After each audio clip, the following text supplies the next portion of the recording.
Comment pourrais-je me détacher de ce que je n'ai pas encore vécu?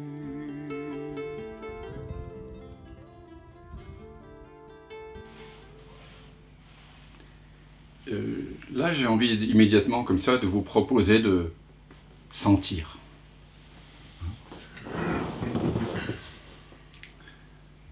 Ceux qui me connaissent un petit peu ou qui ont fait des stages avec moi ou des satsangs savent que j'invite à cette reconnaissance de notre vraie nature,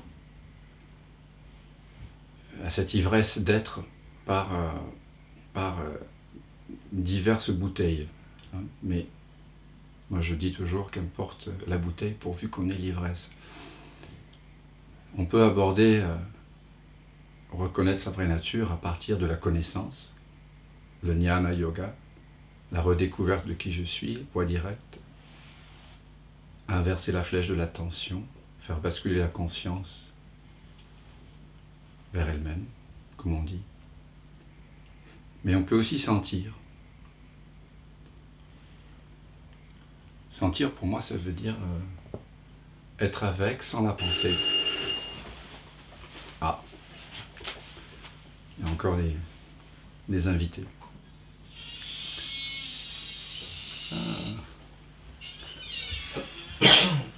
Il y a Louane qui vient nous rendre visite. Pardon du retard. Qui partage aussi la non-dualité. Oui, je disais qu'il y a aussi la voie du senti. Alors, ce que j'appelle la voie du senti, pour que ce soit bien clair, c'est le fait de...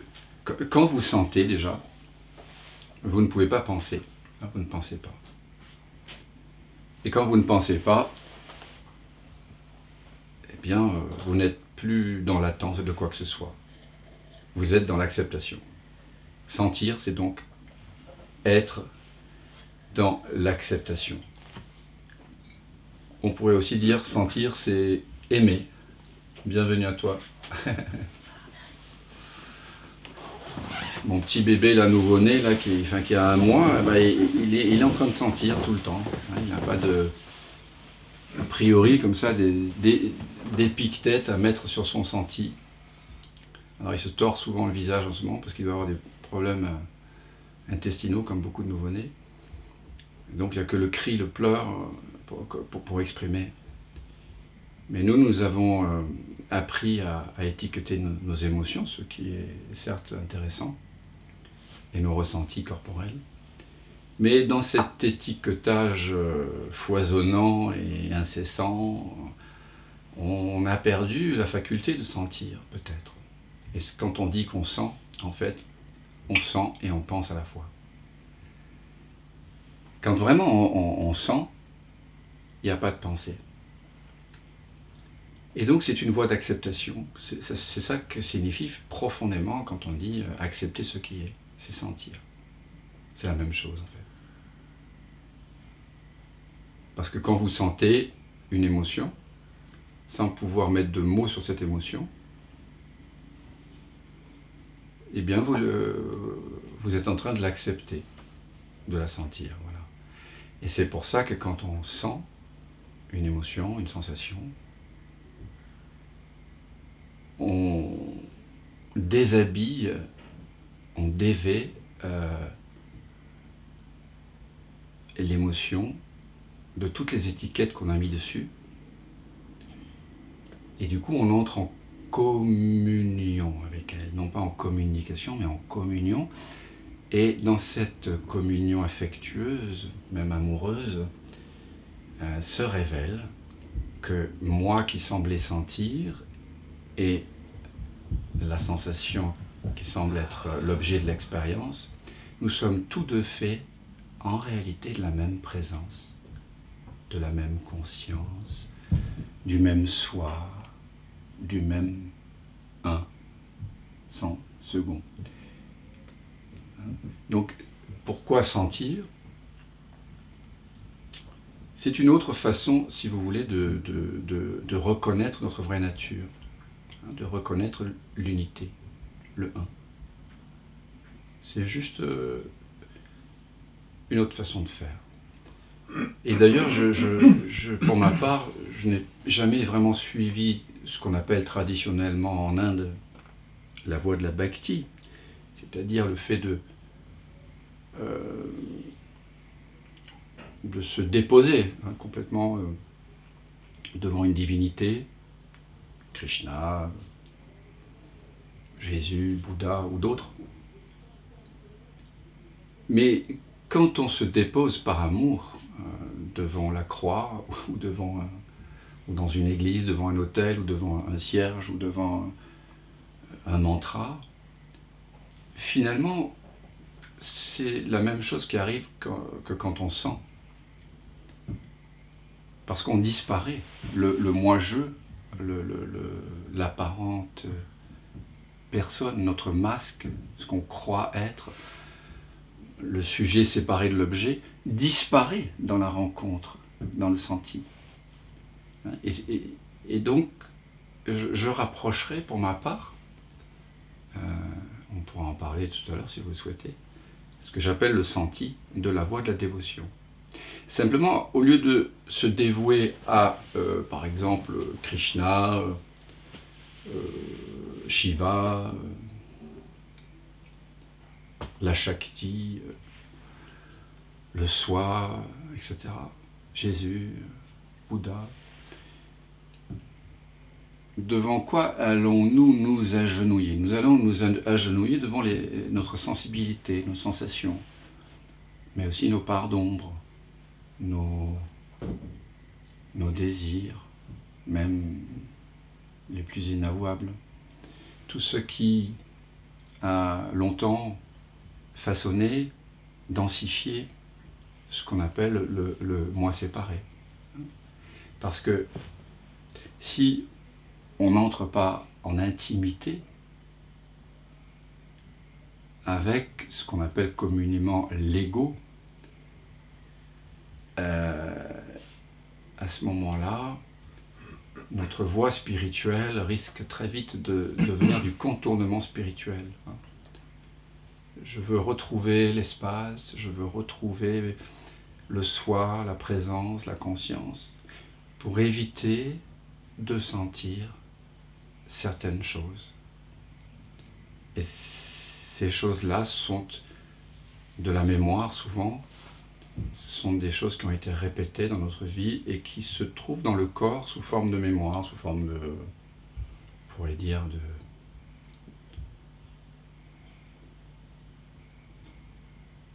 arborescence énergétique. Et pour ma part, ce que j'ai découvert sur ce chemin infini, de réveil, c'est que si on l'aborde uniquement par la voie de la connaissance, le retour au soi, si on n'inclut pas toutes nos zones d'ombre, il est fort à parier qu'elles réapparaîtront et sous une forme ou sous une autre à un moment donné. Le diable va ressortir de sa boîte et sera comme un empêchement de demeurer dans la présence. Alors quand on se dévoue aux sensations du corps, ou aux émotions, ou aux schémas de fonctionnement, c'est en quelque sorte comme se dévouer à Dieu. Puisque si Dieu est Dieu, il s'exprime partout. Et donc il s'exprime dans une fleur, dans le vrombissement des abeilles, mais aussi le vrombissement des voitures sur le périphérique, et également dans ce corps-ci sous forme de résistance, sous forme de toute cette gamme d'émotions qu'on peut éprouver en tant qu'humain lorsqu'on a refusé souvent l'expérience directe de la vie. Ce qui s'est engrammé sous forme d'émotions en nous, d'émotions cachées, c'est tout ce qu'on a, c'est l'accumulation de tous ces refus.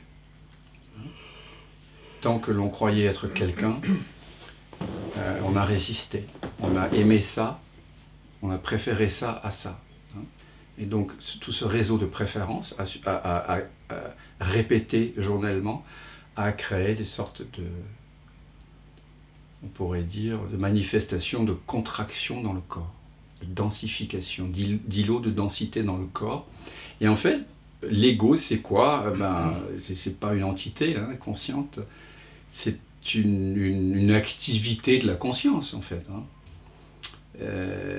On pourrait dire une dynamique de pensée, de croyance, mais qui est toujours associée à une contraction dans le corps. Dès que vous sentez une contraction dans votre corps, une densité, et qui n'est pas liée à une maladie ou à un choc physique, ça s'appelle l'ego, en fait. Donc c'est très rapide de revenir vers le soi, vers le je suis. Et on le fait souvent et c'est nécessaire de bien séparer le bon grain de l'ivraie, de revenir souvent vers cette présence, de la reconnaître immédiatement par la vision sans tête, le neti-neti, l'investigation du soi. Mais c'est très très précieux également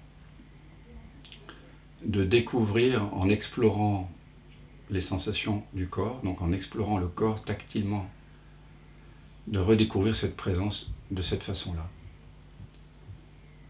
Car c'est plus facile, beaucoup plus facile de dissoudre une croyance à propos du fait d'être quelqu'un dans le mental, que de dissoudre notre sentiment d'appropriation tel qu'il se manifeste dans le corps sous forme de contraction et de préférence.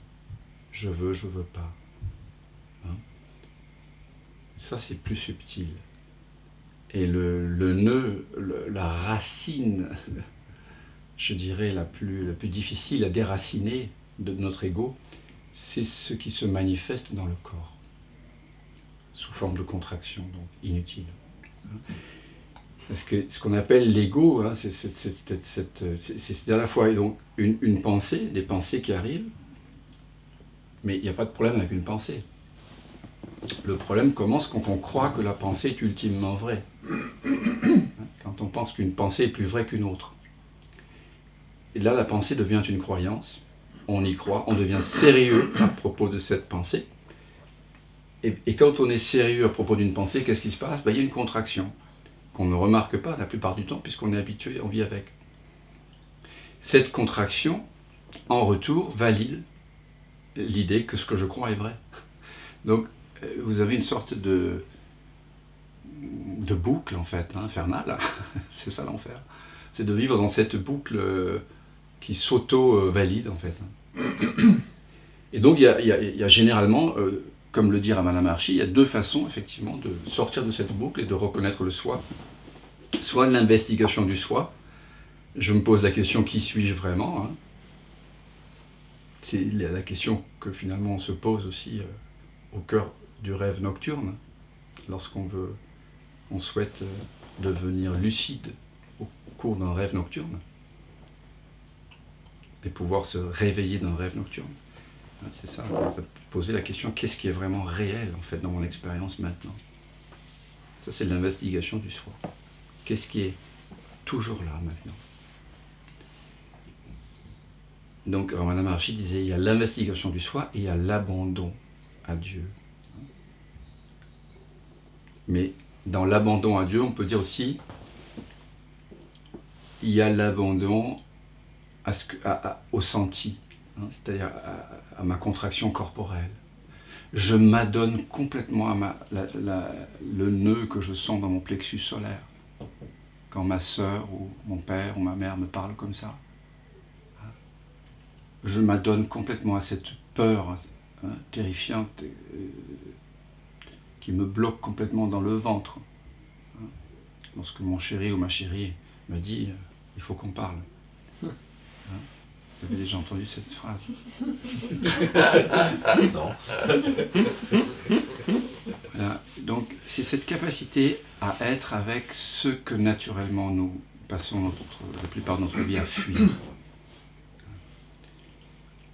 Et si on n'est pas en capacité de faire face, mais je dirais plutôt être espace, on n'est pas face à face avec la douleur, on est espace pour la douleur. Si on n'est pas capable d'être espace pour la douleur, pour la peur, pour le désir, pour la jalousie, pour la culpabilité, la honte, l'avidité, il y a peu de chances que c'est cette trame-là vibratoire qui en un éclair tout d'un coup nous contracte parfois, alors qu'on a goûté tant de fois à la présence. Il y a peu de chances de désactiver ces arborescences. Dans mon expérience et aussi dans la plupart des expériences des gens qui viennent me voir depuis 25 ans pour réapprendre à sentir, pour réapprendre à laisser émerger ce qui se trouve en dessous de la peau. Quand, par exemple, je touche par des mains écouteuses, mais le toucher n'est là que pour aider quelqu'un à sentir ce qui se trouve un petit peu dans des régions un peu plus reculées et qui demandent un peu plus d'attention. Tout ça, c'est une question d'éveiller l'attention, c'est-à-dire éveiller le senti. Un senti qui est sans jugement, sans commentaire, sans pensée. Quand on commence à sentir sans penser, alors des choses très profondes vont tout d'un coup émerger qui étaient complètement insoupçonnées avant. Et c'est ce que je partage en fait en séance individuelle depuis 25 ans maintenant. Et c'est comme ça que j'ai découvert l'importance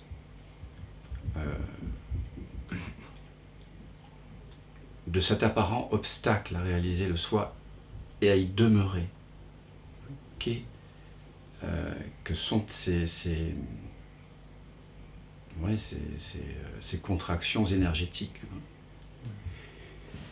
Il ne faut pas croire que ces contractions énergétiques vont disparaître comme par magie parce que vous êtes en capacité de réaliser la vision sans tête et de découvrir que vous regardez le monde en ce moment à partir d'une absence de tête. C'est magnifique et c'est essentiel de le réaliser. Mais ça ne va pas guérir, en tout cas dans 99,99% des cas, toutes ces arborescences mémorielles de contraction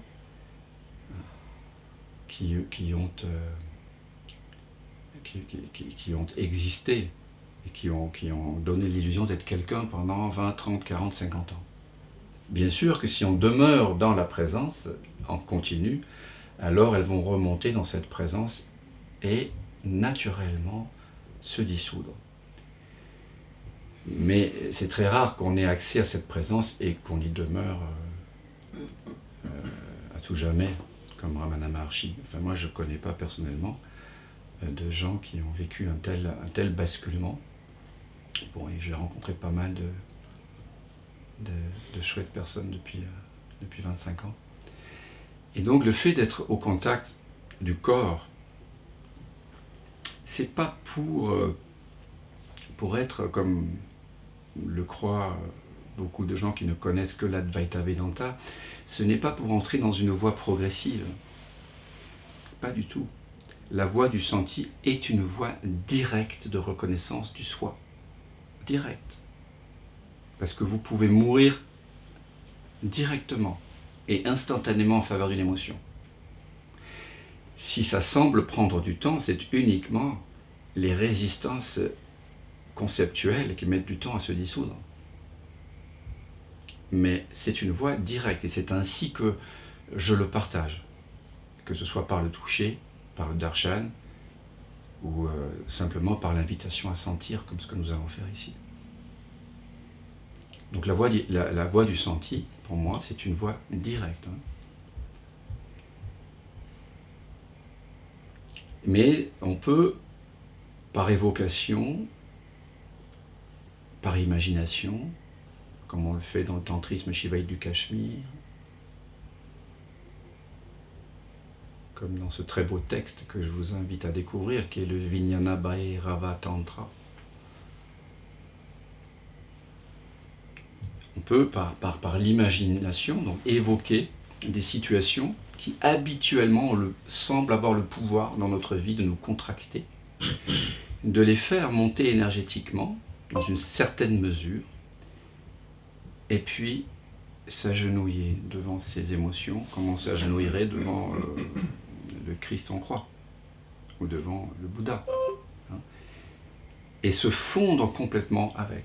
C'est comme ça que vont se désactiver peu à peu ces manifestations égotiques profondément enracinées dans le corps. Et donc c'est très important pour moi, dans mon expérience, ça l'a été, je crois pour la plupart des gens, Éric Barré, Rupert Spira, entre autres, Robert Emmerich, je connais bien aussi, serait tout à fait d'accord avec moi pour dire que c'est bien d'aborder la reconnaissance de notre vraie nature, à la fois par la connaissance, par la voie de la connaissance, et par la voie du senti.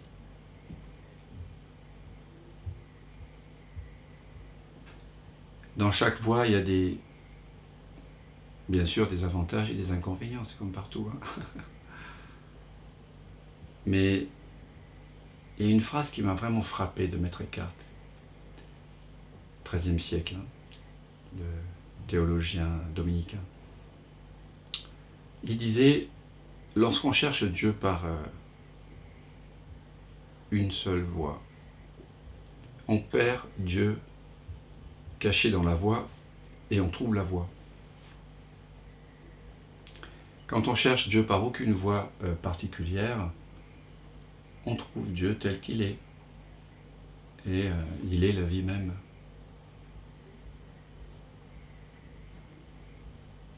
Ce n'est pas pour faire l'apologie de différentes voies, et je pense qu'on peut trouver Dieu à chaque instant et n'importe où, parce qu'il est partout. Donc, mais c'est juste pour peut-être s'ouvrir à la possibilité que de ces deux voies.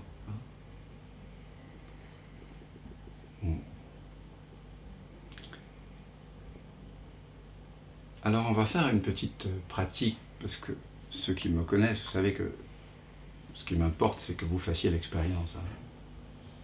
Je ne fais pas de conférence ici, ça ne m'intéresse pas.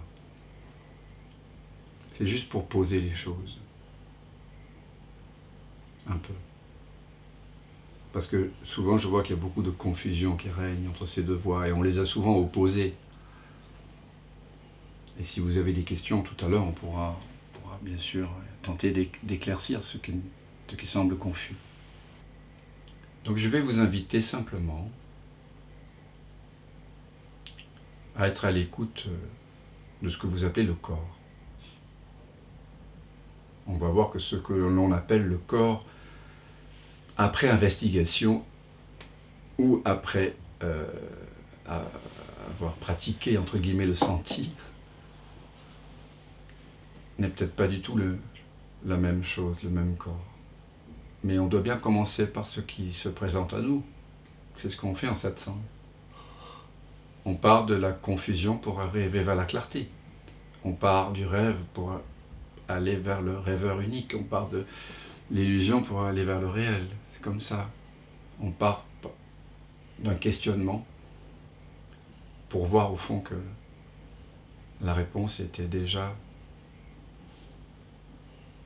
dans la question et qu'elle même la précédait.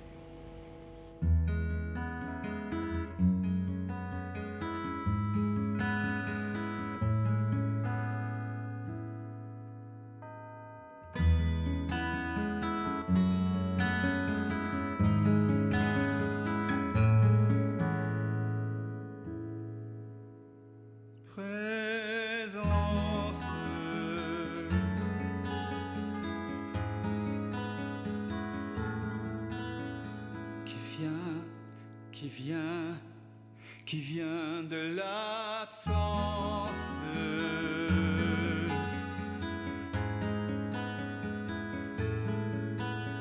qui se rêve présent, s'il donne naissance à ce grand rêve qu'est l'unité.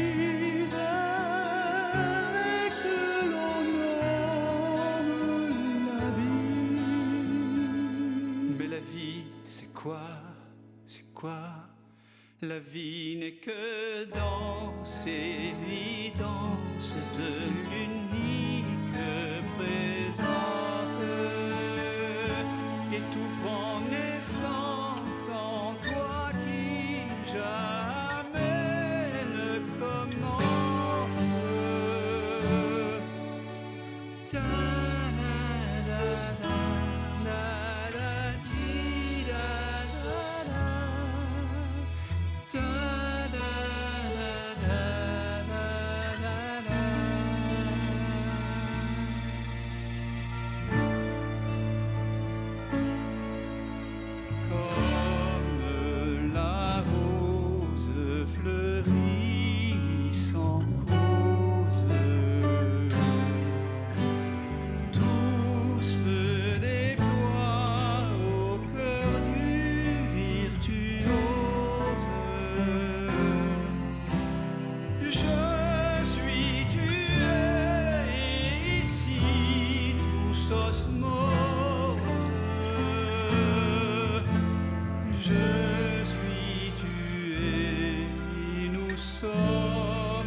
Comme elle fait de la même substance.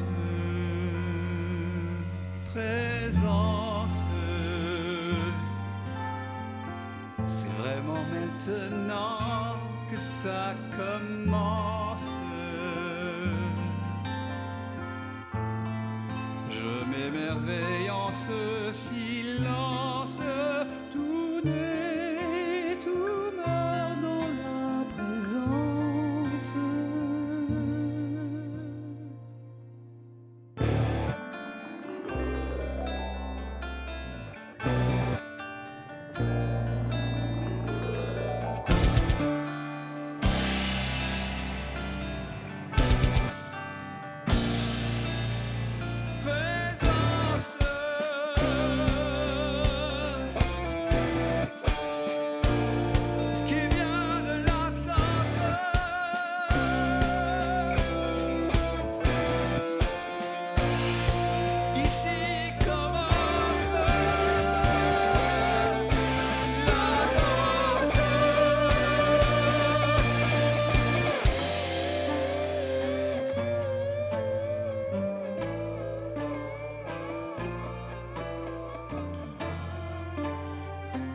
J'ai tant cogné à ta porte pour te connaître, vérité.